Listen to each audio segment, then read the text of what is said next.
of body,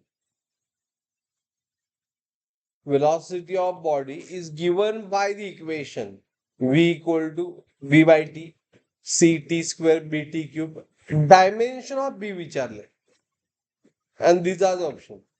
unit नाही तर विचारले, डायमेन्शन विचारले. मग परत इक्वेशन काय आहे?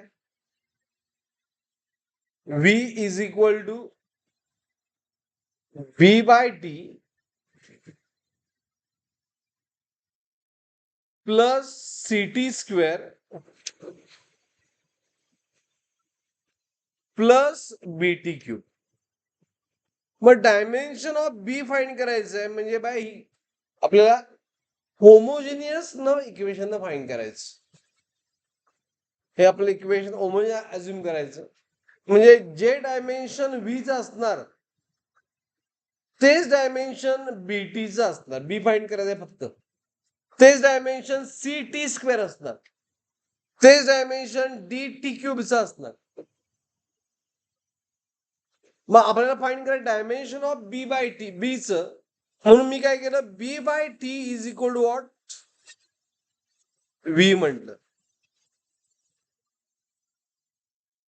बरोबर. आता व्हीचं डायमेन्शन काय असतं, तर जे नोन क्वांटिटी आहेत ना त्याचं डायमेन्शन लिहायचं. म्हणजे व्ही काय आलं, व्ही टी आलं असं लिहायचं पहिल्यांदा व्ही टी. आता डायमेन्शन फाइंड करायचं आहे म्हणजे आपल्याला फक्त डायमेन्शन लिहायचे.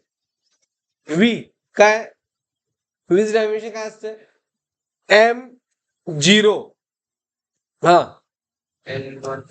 L1 T काय -1 बरोबर.